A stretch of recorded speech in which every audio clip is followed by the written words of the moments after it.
Hey, everybody. Welcome into an all-new episode of the Can We Please Talk podcast. As always, I'm Mike Leon. And I'm Nick Saveri. On the program today, the Biden administration finally did something on the border. So you know Democrats and Republicans are both mad at it.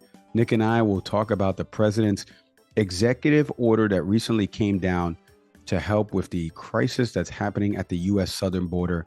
What is the crisis that's happening? More on that in just a bit, because that's getting lost in the shuffle. Plus, later on in the program, he's running for Congress over in actually my district. Phil Ayer is going to stop by the program. He's running to be a congressman here for the U.S. House of Representatives in November. ayerforcongress.us is his website. We're going to talk to Phil about his challenge against Carlos Jimenez, who currently represents this district right now, Phil's service in the military, what he makes of bipartisanship, what he's hearing from constituents, not only here in the state of Florida and obviously in the Miami-Dade area, but what he's hearing nationally. How would he work with other Republicans? He's a former Republican who became a Democrat. So we're going to listen to Phil on the other side of the break. Some quick housekeeping notes before I say hello to my co-host Nick Saveri, as both of us have enjoyed some time off and we'll continue to enjoy some more time off. We're going to get into that in a second. An all-new episode of the If You Lead Them podcast is out there now on leonmedianetwork.com or wherever you get your podcasts. In this latest episode, speaking of the military, Katie welcomes in John Lawyer. John Lawyer's got an incredible story. You want to check this out because he talks about his service in the military, growing up in Oklahoma, and now after leaving the military, you know, when veterans come back home and they reintegrate into civilian life, the self-love, self-care, a lot of it's lost. And he started this nonprofit online community, a spiritual community, the benefits of connecting with others that are on a spiritual path. This is a really cool episode that Katie did with John Lawyer. You want to go check it out. Like I said, If You Lead Them podcast, listen to it over on leonmedianetwork.com or wherever you get your podcasts. And speaking of podcasts, an all-new episode of the Educate US podcast is out there right now. You can go listen to it over on leonmedianetwork.com or wherever you get your pods. Nick, Stacy, and Patrice, welcome in. UNC law professor Alsamudia James. She's back on the show to talk about DEI, some recent Supreme Court decisions, school choice, all of this, how it kind of falls into the legal realm, because there's going to be some challenges coming up to some of these different pieces of legislation that have come out. Don't want to miss the episode. Alsamudia does a great job. Not only that, she's been quoted before by some of the justices in different opinions that have been written by some of the Supreme Court justices. So she knows what she's talking about when it comes to the law. So go check out that episode of the Educate US podcast, wherever you get your pods. All right, now I say hello to my buddy Nick Saveri. We took a little brief sabbatical. I know you're going to be going on vacation soon, actually visiting me, funny enough, as a quick stop. So maybe we'll record something, probably not, but who knows? How you doing, buddy?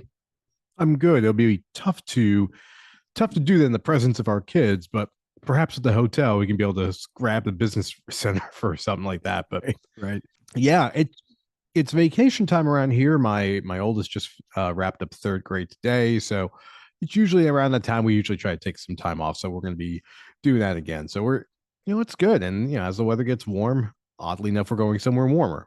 Although it's seeing a lot of rain down by you, it seems like this coming week. So, but all's well on our side. How are you all doing? I'm good. I was going to tell you, it's hurricane season, obviously down here. So down in Florida, you're going to get a lot of storms. Obviously, I don't know what the first hurricane, no, we haven't gotten anything notification wise that something's on the horizon. So you going on vacation at the right time is actually, I think, smart to do it now if you're going to come down here, especially with what happens in that June to September period down here in the state of Florida. I'm good. Everything's all good. If you haven't been following us, please follow us across social media. Can We Please Talk podcast? Obviously on IG, on TikTok, on Twitter, we're at Can We Please Talk. You may have seen some of the recent work that I've started to do and crossing over into the sports space. I mean, not crossing over. I've been a producer at some of these networks before, but now doing something in the boxing space where, funny enough, I actually got, kind of my start, Nick. I started, before I worked at Fox News and I went to HBO and programming. So did a lot with HBO Sports in the boxing realm, and working with the folks over at Box Lab Promotions who do a great job. They put on fights over at the Caribe Royale in Orlando, Florida. And some of the hosts on Leon Media Network have been a part of that. Curran Bhatia, who's got the incredible Ask the Experts podcast that's in boxing and MMA, he called some fights on the Zone. So we've been doing a lot of work with them. And so the shout out to them. It's been a lot of fun. Go check out, like I said, all of the different fights that they have had, and go check out their venue. They got one coming up July 26th where Jake Paul is potentially going to be there because it's part of MVP Promotions and Box Lab Promotions fight. So maybe I'll take on Jake Paul, Nick, or maybe I'll get a little one-on-one interview with Jake Paul. And maybe, can we please talk, Jake? Speaking of, I have no transition from Jake Paul to an executive order on immigration. So I'm not even going to try to do that. But let's get into something that I got asked recently on TV. And I know you saw about this executive order. For those of you that don't know what we're talking about, you do know that we've been talking about the crisis at the border. We're going to get into what that crisis is in a second.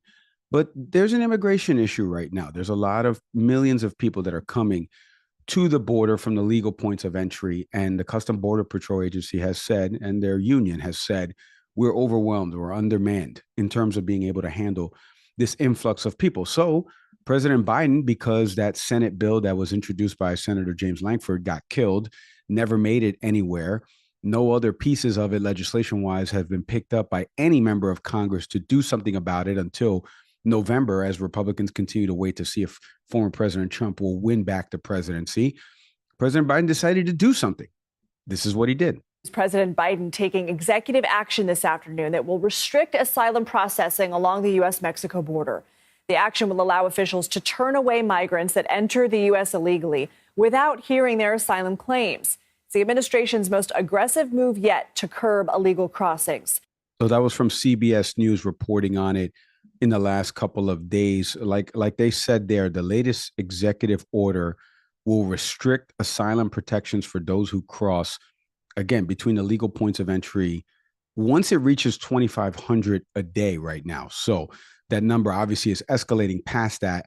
And so the Biden administration put the cap at 2,500 a day, and then they will change the process once it gets back down to about 1,000 to 1,200 in a day. Now, we're going to get into there's going to be some challenges. There's already been some Democratic and Republican members of the House, like Representative Mike Lawler out of New York, Pramila Jayapal, have already been opposed to it. Those are two people that couldn't be further from the political spectrum, both blasting this, one saying it's inhumane, the other one saying it's too little too late. Well, it's not too little too late. He's still the president of the United States. Alejandro Mayorkas was on the Sunday shows, and he defended the president's action. He went on ABC's This Week to talk about the executive order. Mayorkas said this to host Martha Raddatz. President Biden told our David Muir this week that the reason he didn't implement this plan sooner is that he would have been blamed for blowing up that bipartisan deal. So why did you wait 4 months to do this? Oh, let's look at the timeline. On day one of his administration, President Biden sent Congress a piece of legislation. Title 42, the public health order, was in place until May of 2023. We implemented a regulation that restricted asylum, and then we pressed Congress to resource our department in August with a supplemental funding bill. That did not succeed. Then in October, we sought congressional action again. And then we started, Martha, the very difficult work of bipartisan negotiation with Republican and Democratic senators. And I know you nearly had that bipartisan deal, but it's been 4 months since then, and you just now decided to take this action. Martha, the bipartisan deal was rejected once. We pressed for it again. It was rejected a second time, and then we developed this and have implemented it. And we are at an early stage, and let's not minimize the significance of this move and the significance of operationalizing it.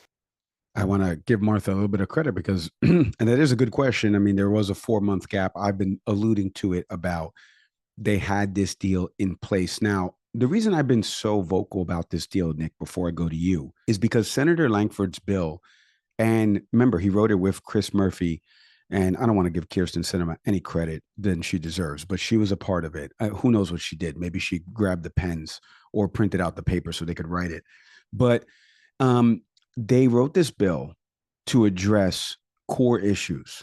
The core issues of the crisis at the U.S. southern border is not millions of people, because that happens, and you're seeing it in Europe.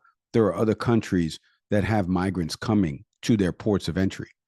The issue is the people that work there handling this influx of folks.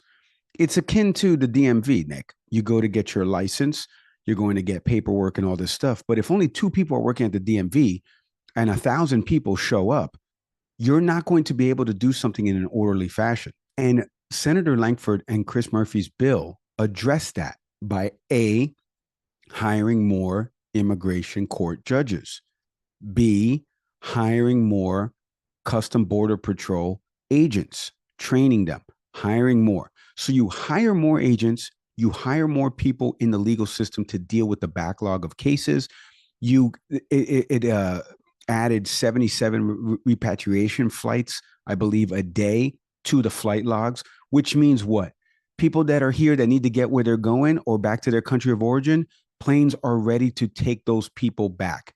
Like, these are key issues that everyone, even if I'm not talking about the purely racist people right now. I'm talking about the people that realize what the crisis at the border is. The crisis is of being overwhelmed. The system's overwhelmed, and there's not enough people to deal with the influx of people at legal points of entry. I'm not talking about illegal immigration. I'm talking about people that are there to help with the processing. Where are you going? Why are you coming here? And then getting you on your way to either where your family is stationed, and then making sure you go through the asylum process, see a judge, and then we either decide if you can stay or you can go. And that's the issue. And that bill would have done that. So now the president says, okay, you want me to do something? I'm going to do this executive order. The U.S. Customs Border Patrol has said 6 million migrants have been encountered at the U.S. border to Mexico since January of 2021, when President Biden took office. Okay, that's according to Reuters. Now, and obviously the Custom Border Patrol, agency that reports these numbers. Reuters reported on Saturday that, according to an unnamed U.S. senior border official, preliminary arrest numbers were indicating early signs of success with this executive order being instituted in. The official told Reuters that the U.S. border authorities had arrested around 3,100 people attempting to cross between ports of entry on Friday, which was a 20% decrease from the days before. So you heard everything there, Nick. Biden's order essentially preventing asylum seekers to enter the U.S. between the ports of entry until, again, what I just mentioned, backlog of people, no agents to help these people. So we got to reduce the number of people that can be, claiming asylum, which will be down to 1,500 and gets capped at 2,500. So that way the threshold is in between there, where they can open it back up to see more people. You heard Alejandro Mayorkas, who's in charge of the agency that handles all of this, and his comments. You've seen the executive order.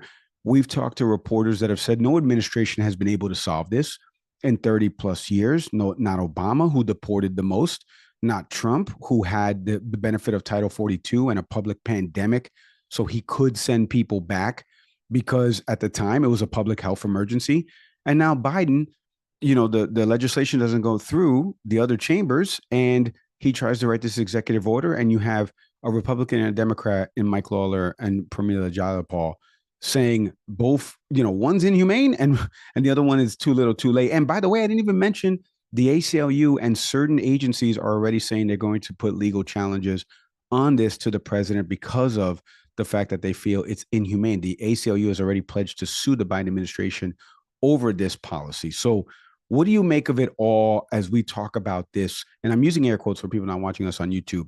This crisis at the border of the influx of people that are coming here and dealing with those folks. Yeah, I mean, it's always going to come back to the why, right? Like you mentioned 6 million people since 2021, January. So you ask yourself, just as any sensible person would, well, what is causing this onrush of people to come to the US? Right. And we know the answer is that in a lot of the nations that these people hail from, like politically, it's just not a safe time. It is not as many opportunities. This country itself was built, and I'm not going to try to sound like your typical Democrat on the stage running for president, but yeah, like this country is kind of built on immigrants. This is kind of what we do. But now this idea of trying to put a limitation on it, yeah, I mean, I think from a political strategy standpoint, this is Biden, I think, giving a huge concession to conservatives. Now the funny thing is conservatives keep moving the goalpost on this because now effectively what Republicans, at least hardcore people against the who want to restrict border access, have asked for, they're getting closer to that. Right? We're not talking about a wall here, but we are talking about a significant number of people that would be seen in terms of the asylum process on a per day basis, but still not good enough. And it's never going to be because that the playbook is you can't be in any way sympathetic toward the president in an election year. And on the flip side, you're going to have Democrats who are going to say this is inhumane. And what I would say there is inhumane, yes, but also bear in mind, inhumane from their country of origin. What is causing them to come here? If we're really going to be serious about this, then we would have to do some more work with understanding the problem in Central and South America, where these people hail from. And I think obviously we've had the vice president try to do some diplomatic relations there, or at least try to improve them.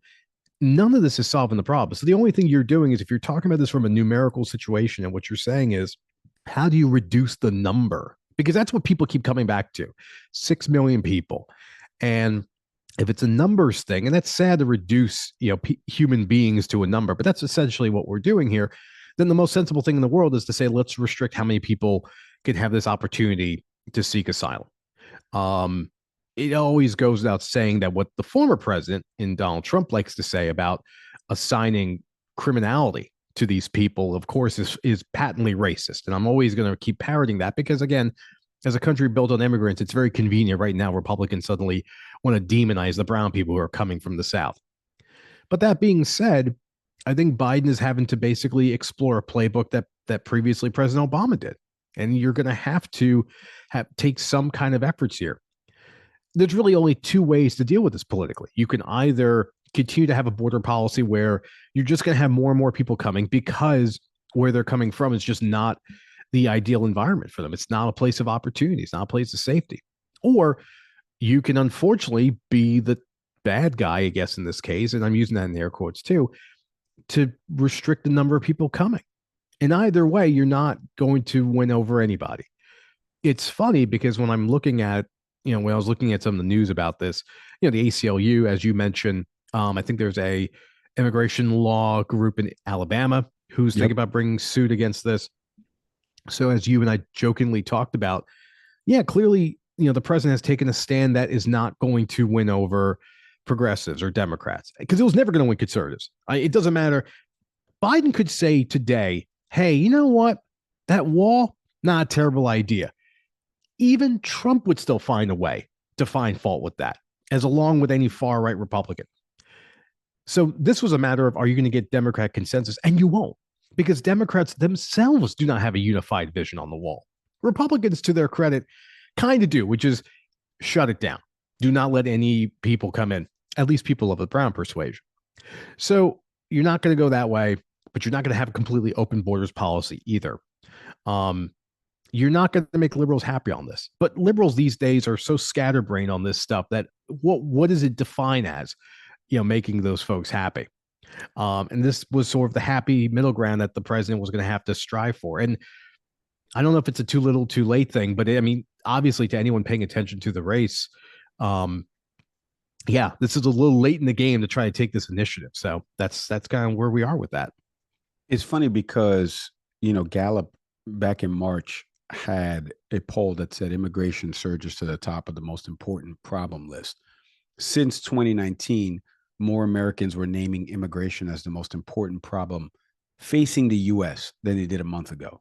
Now, I've mentioned before about that voters tend to be now, as we're moving into more and more cycles, more data is showing that they're singularly focused on an issue. So my retort is always, okay, what is the issue with immigration to you? How does immigration impact your life? And I think people just don't look at it from that perspective. And like I said, there is a crisis at the border. What you don't hear is what I just said before. What is the actual crisis? It's not the coming here. It's the, like you said, two-parter. What's going on where they live that making them come here? And then how do we deal with them, with the system itself? Again, just take it to your own lives. When you go to the supermarket, you go to the deli, there's only one person working there. There's 15 people waiting there. That's what's happening when these folks come here. There's thousands of people showing up, and there's maybe tens of people working to be able to solve this influx of folks, or at least handle and manage the numbers that are coming in. This is, again, not me saying it. This is the Custom Border Patrol agency saying it, and their union that has said it before. So when we start talking about the border, we truly, and immigration overall, because they're two different things, right? Like how we handle people at the lawful points of entry, that system is broken. How you become a citizen and how you seek asylum and stuff like that, those are other parts of the immigration system overall. But let's talk about the crisis and what it actually is. And unfortunately, we have people that have kind of hijacked that message. The crisis is really not the influx of people. It's why are they leaving and going through all this treacherous way to get here? There must be something really bad going on back there. And then B, how do we handle them and make sure that we're weeding out who can be here, who can't be here, who can approve that they truly need to get asylum, which was another part of this executive order, Nick, is that you had to prove that you are in some type of danger, and that's why you are seeking asylum. That was another part of this executive order, which is why I think the ACLU and others are going to bring legal challenges. We're going to leave it there. When we come back on the other side of the break, speaking of immigration, why don't we ask somebody who's running for Congress? Okay, we did this before. We had John Avlon, who represented Nick's old district up there in Long Island, who's running for Congress on the Democratic side. Now we're going to bring on Phil Eyre when we come back after the break. Phil is running for Congress here in my district, and he's running to be a U.S. House of Representative member. Phil on the other side of the break.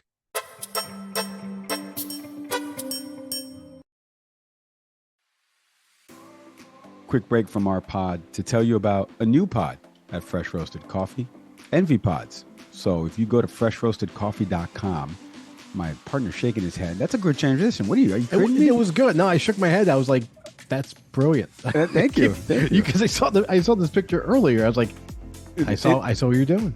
That's right. It is a fantastic transition, Nick, if I do say so myself. Listen, the new Envy Pods over at our partners at Fresh Roasted Coffee. These pods are environmentally safe. They are compostable. And let me tell you something. When you open these individually wrapped pods, Nick, they smell absolutely delicious. You can check out these new pods from our sponsors over at freshroastedcoffee.com and enter in the new promo code. Can we please get 20, all one word, and the number 20. Can we please get 20 for 20% off your purchase? Head to freshroastedcoffee.com today.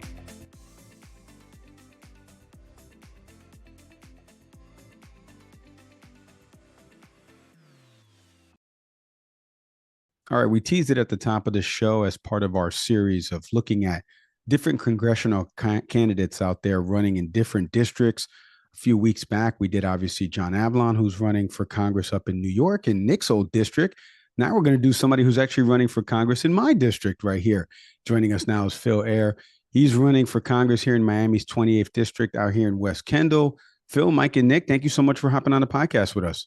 Well, I am so honored to be here, Mike, and I would very much like your support and your vote. Well, we're gonna find out tonight, Phil. That's the whole point of this, right? So, I'm super excited to get chatting with you, and obviously your campaign manager Vanessa has been on the education show here at Leon Media Network, so we were able to set this all up. So let's start first, Phil, at a 30,000-foot overview, because obviously Nick and I, in preparation for this, have done some research on you, and obviously I know you've run for Congress before here in the state. You've run against a MAGA candidate before, and Carlos Jimenez is another person that you're going to be running against potentially in November. So we're going to get into all of that. But first, at a 30,000-foot overview for you, Tell the audience a little bit about your platform, why you're running for Congress here in this district. Well, my platform is very simple. It's to act like a congressman and represent the people in a credible and honest way with integrity. Look, our region down here in South Florida is plagued by corruption. Tallahassee is distracted by divisive culture wars, and the folks in Washington, our government, is infected with anti-democratic, they're compromised with anti-democratic forces. And so we need to battle that, but also just as fundamentally, we need a congressman, a representative who is focused on local issues as well. And it's my belief and observations around that, hey, the incumbent is just not doing that. He's so distracted. He's so focused on Fox News talking points, and when Fox News is doing their MAGA brand, he's right there with it. He's a guy that likes the problem, not the solution, and he's just all about that beating chaos and chaos. I've had a career in the United States Navy for 26 years on active duty, and I've advanced from seaman to second-class petty officer to retiring at the rank of commander in aviation, and we'll talk about that in a little bit, I think. But you don't do that without solving problems that matter, and without doing justice to your sailors and your troops, and being effective. So I'm putting myself forward humbly as someone who can, well, I know I can do a much better job representing us here in Florida's 28th congressional district. Commander Ehr, first and foremost, thank you for your service, obviously. Your website over at Ehr, EHR for Congress.us, one of the areas you talk about was improving cost of living. And you mentioned for folks in Florida, reduce Florida's rising cost of living, strengthen Medicare and Social Security. So obviously that's specific to the state of Florida. We've heard a lot about insurance companies leaving, rising costs of expenses in the state. As a member of Congress, how do you see yourself being able to position yourself to be able to fight those battles in a state that does have a rising cost right now? Yeah, thanks for that question. It's very much less about positioning than getting things done. And I would say that, when we're focused on Florida's specific rising cost of living, one might ask, well, what's a federal legislator going to do about that? Well, I'll tell you what, when anything of any level of government is of a concern to, a lot of people, almost everybody, almost every single person in South Florida, it's my concern. And it's Representative Moskowitz, U.S. Representative Moskowitz, who has shown through a bill that he introduced that there is a role for the federal government to play in helping the problem that originated and is neglected by Tallahassee for people. He's introduced a bill that would establish a federal bond for the reinsurance industry to spread out the risk and end up lowering the cost of insurance, housing insurance, and it would also help with the recovery from storms. Has that bill seen the light of day? No. Does it? Why? Because it is a forward-looking solution, and there's a lot of partisanship. And I'm not hearing Carlos Jimenez, my opponent, and others in the state of Florida get behind that bill. That's just one example of how that I would be one of these members of Congress who works with local commissioners in the two counties that comprise the 28th district of Monroe County and Miami-Dade County, and really partner with them on issues of the day, be it the insurance cost, be it the national flood program, from NOAA to federal jobs to the transportation needs right here in West Kendall, and the list goes on. Phil, I want to get to a bunch with you because obviously, like I mentioned, I lived in the district here in West Kendall. So you were touching a little bit about the constituents and constituents' needs, but I do want to get overall for you, because now, like I said, this is your third time running for at least either Senate or Congress in the state. And obviously you've gone up against the throes of the Matt Gaetzes and now potentially Carlos Jimenez and the MAGA universe. For the national audience that's kind of tuning into this, that they look at Florida, you know, the running memes and the jokes about, you know, just chop off Florida and let them kind of sail out and be their own thing. And there's always jokes about Florida politics and stuff like that. As somebody who's been kind of entrenched in the state for a long time here, I would love for you to kind of talk a little bit about and kind of expand a little bit more as what you were saying. There are some Florida politicians that are caricatures of themselves right now. Marco Rubio, Rick Scott, Matt Gaetz, the list goes on and on. There's a common through line for that. But I would love for you to talk about it because you're running here to represent this state. So is it overblown as the national audience tends to look at it and national media covers it? What are you hearing on the ground, and what any of that make you want to run even more? No, it makes me want to run even more. And just to set the plate a little bit more fully with the audience. I was commissioned in the Navy in 1984. That's after earning my degree as a enlisted sailor. The Navy rewarded me with orders to Pensacola in 1984. I picked up my residency here. I love the beaches. I love the no sales or no income tax, and I love the culture of naval aviation. Most of my service was overseas, flying the A-6 intruder off the carrier for a tiny bit, but then most of my career was a signals intelligence aircraft flying in the Pacific and the Mediterranean and other places. I say that because that's what ties me to Florida, Pensacola, Florida. That's at the opposite end of the state is where we are now. When I had a full career, family, lovely life, and just having a great time, except for our country is continuing to get in trouble. 2016 happened. I was a Republican. I've been a Republican since age 18. Was basically in a closed primary state, and I wanted to be independent. It was a liberal place where I was in Montgomery County, Maryland. This is before joining the Navy.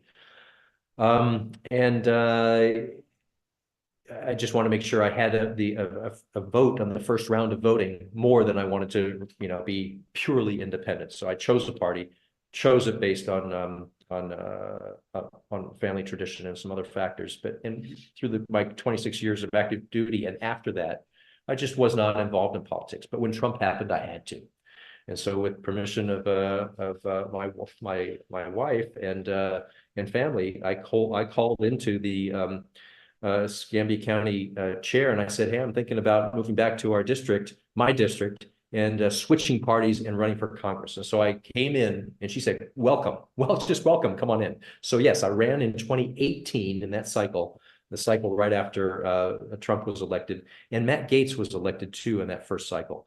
What astonished me in that cycle was that there were about eight Republicans running in a newly open seat, and not one of them had a single critical word to say about Donald Trump in that 2016 cycle. So it just couldn't stand. I just didn't have a home in the Republican Party anymore. So I ran I came back to the district, ran in 18. I did very well up until the kind of the liberal wing of the Democratic Party that I had just joined didn't think I was good enough or liberal enough. So some of the leaders recruited somebody else who really cleaned my clock in the 2018 Democratic primary. But I got right behind her because this is a team effort to stop MAGA, early MAGA in the form of Matt Gaetz.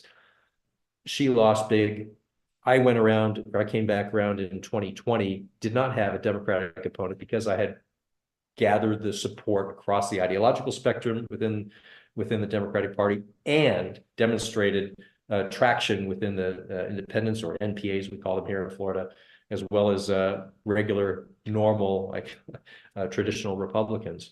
And in 2020, I was able to run a full-on general election campaign that was really blessed with all kinds of support, fueled by Matt Gaetz's ever-increasing outrages of a gas mask, and then just one outrage after another.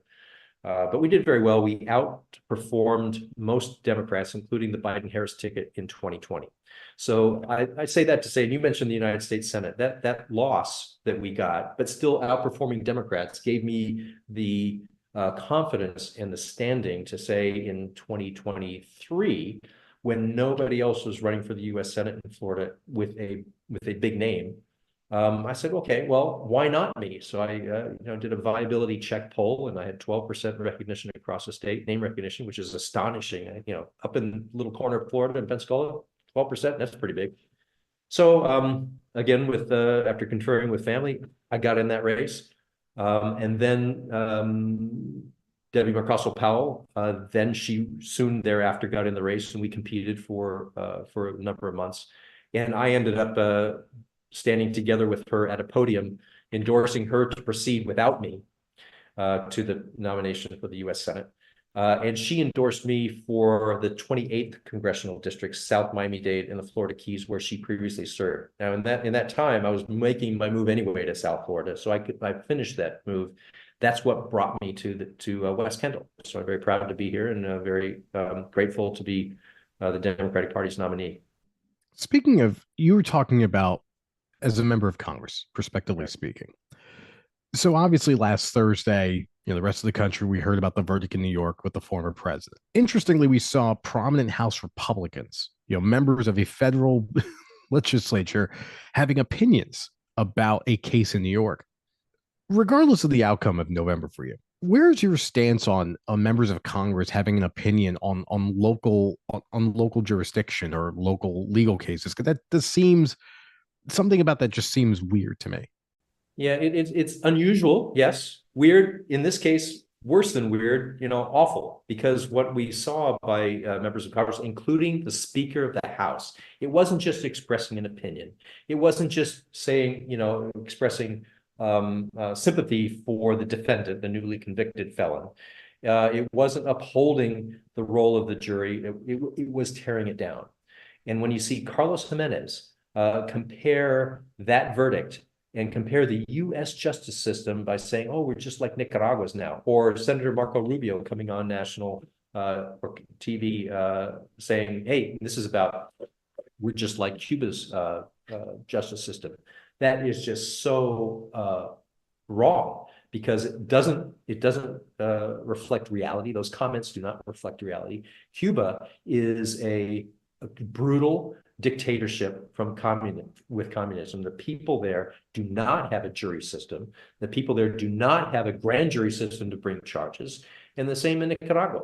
To equate these two and to start calling us banana republics and everything with that, in the way that they're doing it, sustained over time, is classic, in the academic sense, disinformation, but it's a type of information warfare that's going on in your head, my head, and my constituents' heads, that we need to get over and break the fever.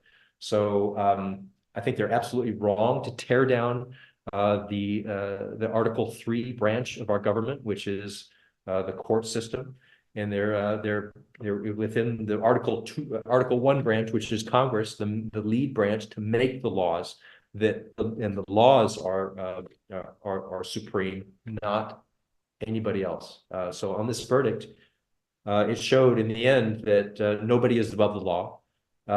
People like Carlos Gimenez, my opponent, shouldn't be complaining and whining about it like the defendant himself. I'm sorry, the convicted felon himself. He's whining about it. What they should do is channel that energy into the process. If these 34 verdicts, felony verdicts, are overturned on appeal, so be it. But that's the process we have. Go through the appeal process. That's what we need to do, not to undermine it or get Congress to come in and pass some theatrical law that undercuts us. What's happening is that our adversaries around the world are laughing at us because of our because we're eating our own institution. And it's not a laughing matter. It is very dangerous to our economy and to our leadership and our security overall. Phil, I want to give you a chance to kind of talk about, because you kind of mentioned it there a little bit, about some different issues that are kind of playing out under the Biden administration. So we've been doing voter focus groups, not only for this show, but for some of the things that I've done across some of the TV networks. And the biggest question I have right now is, and I ask it for you because you're running to represent a district, you get a lot of folks that are now single issue voters. And we're seeing right now two wars that are playing out that while we're not potentially involved in militarily, we are giving aid to what's happening with Israel and Gaza, what's happening with Russia and Ukraine. And obviously, we know that the economy is starting to do a little bit better. So when you're thinking of some of these things in terms of the Democratic platform, but also, Phil Ayer running for Congress, what are some issues right now that you think are most pertinent for you when you're going out there on the campaign trail? Obviously, you're talking to your constituents about local issues that matter to them, which is great.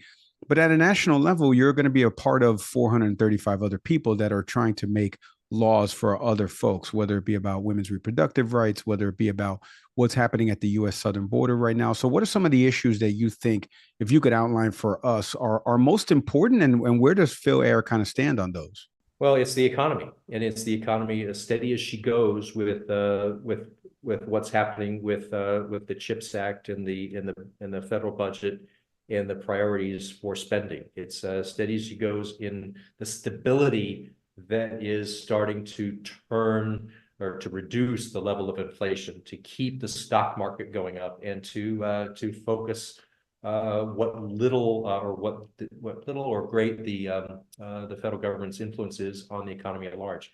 And it's a little influence, but over time, the things like the Infrastructure Act, the CHIPS and Science Act, those types of things are having good, solid effects. So steady she goes with Joe Biden's stewardship of the federal government. Let's not shut it down, and let's focus on those things within projects within relevant to South Florida, like water quality infrastructure building. I want to make sure we're focused on that because that applies to everybody's life. We want to make sure that the transportation network is getting up to speed with the rapid development we're seeing right here in West Kendall and other places in Miami-Dade. We need to take a better look at the Redland agricultural area. Redland agricultural area where there is a lack of enforcement on things that need to be enforced, because we have the big Everglades. It's key to our environment and water quality and overall health. We've got the rapidly rising and growing urban sprawl that is right up against the Everglades, and we have the buffer zone. We've got the agricultural area, and we need some federal attention to that, because frankly, Miami-Dade County enforcement has not been what it needs to be. And so I'm looking forward to putting some focus on that. That all has to do with people's quality of life and the economy. You mentioned foreign policy. I happen to have flown reconnaissance missions in the Eastern Mediterranean quite a lot, and I understand the operational and geopolitical tensions out there. It is complex, and I'll tell you what, we need to make sure that two peoples can live together. Peoples meaning the Jewish state and the Palestinian people need to be, they've been fighting for thousands of years, but we don't have the luxury of giving up and having them fight it out. We need to be demonstrating, helping them solve problems, or at least finding a political North Star to work toward together. It seems impossible now because one side wants the other side destroyed, and the other side is really harming and hurting a lot of people in their own defense. And so I'll leave that for the moment for maybe a further conversation. Ask me questions about it if you like. But I'm a firm believer that we need to support Israel and make sure they have the military qualitative edge in their military capability, but they also need to police themselves and act like the democracy that they are intended and that they are. And that's starting to be in question.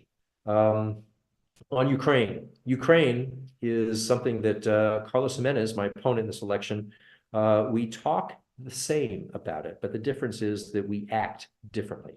I talk with integrity when I say Ukraine must be free and not be defeated by Vladimir Putin and his war of aggression, his murderous missiles coming into civilian targets. Carlos Jimenez doesn't like a world where Russia controls that area, but guess what? He's also for Donald Trump. We know that Donald Trump will pull the rug out of of European security, including starting with Ukraine, continuing to the other places where Vladimir Putin has already, said that he wants to reconquer.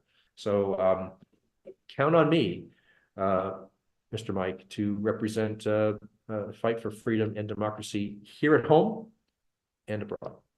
Well said, Phil. Well, I mean, Phil, we wish you all of the best. And like I said, I know there's some key dates, obviously, in August, obviously the general election happening in November. I know you'll be out there on the campaign trail, airforcongress.us, EHR for Congress.us. And we'll have the link in our show notes so people can go there and visit. And Phil, I can't thank you enough for hopping on the program with us, giving us a couple of minutes. Continued success to you and good luck this fall. Well, thank you so much. It is an honor to be here, and good luck to us. Good luck to all our whole country, because we need more than luck. We need hard work.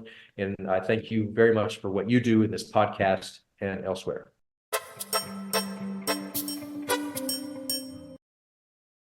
All right, our thank yous to Phil Ayer. Like I said, you can go check out his website, airforcongress.us, EHR for Congress.us. If you live in the Florida area, and if you live in West Kendall, obviously, he could be your congressman. So go check him out. You want to check out the video portions of any of the interviews we've done with Phil and other guests on the show, head over to our YouTube channel, type in Can We Please Talk Podcast.